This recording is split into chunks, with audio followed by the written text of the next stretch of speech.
एक वक्त था जब दुनिया भर में ये बात मशहूर थी कि भारत की आबादी बेकाबू हो रही है।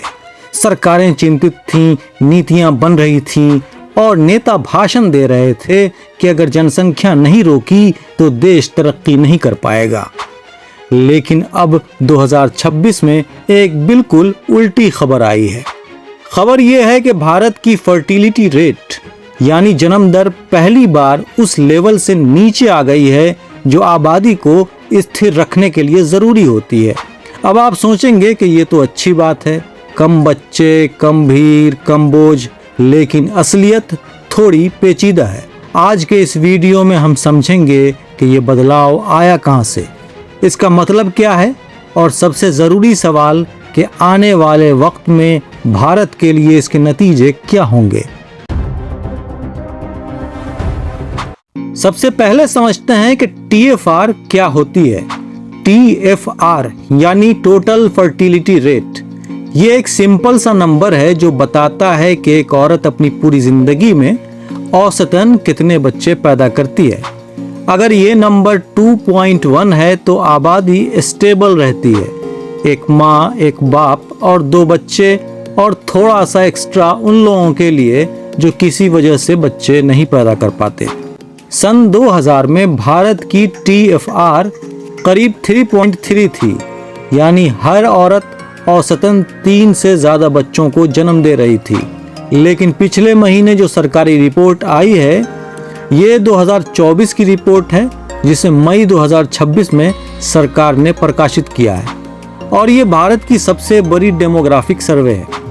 इसमें बताया गया है कि अब ये TFR का नंबर गिरकर 1.9 पर आ गया है, यानी रिप्लेसमेंट लेवल से नीचे। ये पहली बार हुआ है। अब सवाल ये है कि ये बदलाव आया कैसे। इसको समझने के लिए हमें थोड़ा पीछे जाना पड़ेगा। 1970s के दशक से भारत सरकारें ये मानती आई थी कि आबादी एक समस्या है। तरह तरह की स्कीम लाई गई। एक दौर तो ऐसा भी आया 1970s में जब इमरजेंसी के दौरान लोगों की जबरदस्ती नसबंदी कराई गई। ये एक बेहद विवादित और तकलीफदेह एपिसोड था भारत के इतिहास का।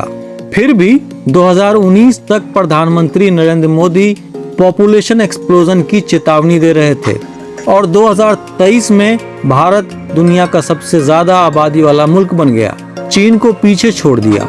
उस वक्त सबकी नजरें उस 1.5 अरब के पॉपुलेशन की तादाद पर थी और फर्टिलिटी रेट की गिरावट की बात उस हंगामे में दब सी गई। लेकिन अब जो डाटा सामने आया है वो बता रहा है कि असल बदलाव बहुत जमाने से चल रहा था, बस हम देख नहीं पा रहे थे। तो आखिर हुआ क्या? एक्सपर्ट इसकी कई वजहें बताते हैं। पहली वजह है तालीम।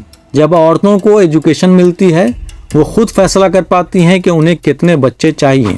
जब समाज में औरतों को एजुकेशन, कॉन्ट्रासेप्टिव्स और घर में फैसले लेने का हक मिलता है तो फर्टिलिटी रेट नीचे आता है। दूसरी वजह है बच्चे पालना महंगा हो गया है। स्कूल की फीस, कपड़े, खाना, हेल्थ, ये सब इतना महंगा हो चुका है कि मिडिल क्लास परिवारें खुद ही सोचने लगी हैं कि 1 या 2 बच्चे ही काफ़ी हैं। तीसरी वजह है इन्फेंट मोर्टेलिटी रेट में कमी। जब बच्चे ज़्यादा सरवाइव करते हैं तो माँ बाप को ज़्यादा बच्चे पैदा करने की ज़रूरत महसूस नहीं होती। SRS रिपोर्ट बताती है कि 2019 में 1000 बच्चों में 30 की मौत होती थी, जो 2024 में घटकर 24 हो गई। ये तरक्की है और ये तरक्की फर्टिलिटी रेट को नीचे ला रही है। लेकिन ये गिरावट पूरे भारत में एक जैसी नहीं है और यहीं से एक बेहद दिलचस्प तस्वीर सामने आती है। बिहार की फर्टिलिटी रेट अभी भी 2.9 है, उत्तर प्रदेश की 2.6। ये दोनों वो राज्य हैं जहां एजुकेशन का लेवल कम है और इन्फेंट मोर्टेलिटी रेट ज़्यादा है। दूसरी तरफ दिल्ली में TFR रेट सिर्फ 1.2 है, तमिलनाडु और केरल में 1.3 है। साउथ इंडिया के स्टेट्स जहां हेल्थ और एजुकेशन दोनों बेहतर है, वहां फर्टिलिटी पहले से ही काफ़ी कम थी। यानी पैटर्न कुछ ऐसा है कि जहां तरक्की हुई वहां आबादी की रफ्तार धीमी हो गई। 2005 में भारत ने एक खास फेज में कदम रखा था जिसे इकोनॉमिस्ट डेमोग्राफिक डिविडेंड कहते हैं। इसका मतलब है कि देश की आबादी में काम करने वाले लोग यानी कि 15 साल से 64 साल के बीच के लोग बुजुर्गों और बच्चों से ज्यादा हो जाते हैं। ये किसी भी देश की इकोनॉमी के लिए एक बड़ा सुनहरा मौका होता है। जापान, सिंगापुर, हांगकांग, इन्होंने 1960s में यही फेज देखा और तेजी से डेवलप्ड इकोनॉमीज बन गए। चाइना ने 1980s में ये फेज देखा और आज दुनिया की दूसरी सबसे बड़ी इकोनॉमी है। भारत के लिए UNFPA यानी कि यूनाइटेड नेशंस पॉपुलेशन फंड का अनुमान है कि ये डेमोग्राफिक डिविडेंड 2055 तक बना रहेगा। लेकिन अगर फर्टिलिटी रेट इसी तरह गिरती रही तो 30-40 साल के बाद भारत में काम करने वाले लोग कम होंगे और बुजुर्गों की तादाद ज़्यादा होगी।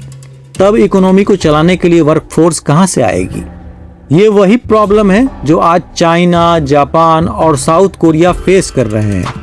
साउथ कोरिया की तो हालत ये है कि वहाँ फर्टिलिटी रेट 0.75 है, दुनिया में सबसे कम। ताइवान की 0.86, चाइना की 1। ये देश अब लोगों को ज़्यादा बच्चे पैदा करने के लिए पैसे दे रहे हैं, लेकिन नतीजे अभी भी उत्साहजनक नहीं है। अब आते हैं वीडियो के उस हिस्से पर जो सबसे ज़्यादा सेंसिटिव है। भारत में फर्टिलिटी रेट की ये बात सिर्फ इकोनॉमिक्स तक जाकर नहीं रुकती, इसमें पॉलिटिक्स भी घुस आती है। चूंकि उत्तर के राज्य में फर्टिलिटी रेट अभी भी ज़्यादा है, इसलिए आने वाले सालों में उनकी आबादी बाकी देश के मुकाबले में और ज़्यादा बढ़ेगी। और यहाँ पर दक्षिण के राज्यों को एक बड़ा डर सता रहा है, डिलिमिटेशन का डर।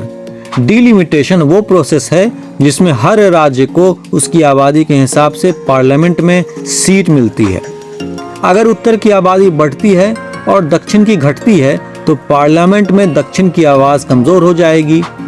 दक्षिणी राज्य पहले से ही ये शिकायत करते हैं कि उन्हें कम फंड्स मिलते हैं और डिलिमिटेशन के बाद ये और भी बढ़ सकता है। फिर एक और मुद्दा है जो भारत में बरसों से गर्म रहा है और वो है हिंदू मुस्लिम आबादी का सवाल।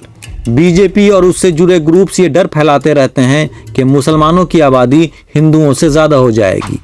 लेकिन डाटा क्या कहता है?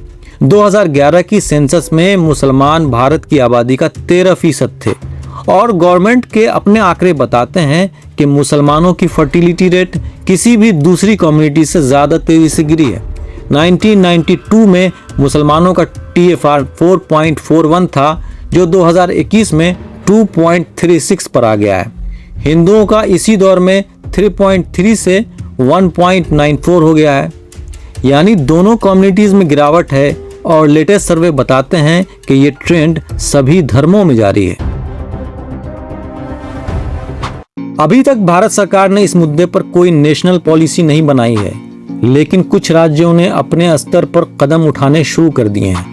आंध्र प्रदेश ने पिछले महीने ऐलान किया है कि तीसरे बच्चे के जन्म पर 30,000 रुपये और चौथे बच्चे के जन्म पर 40,000 रुपये दिए जाएंगे।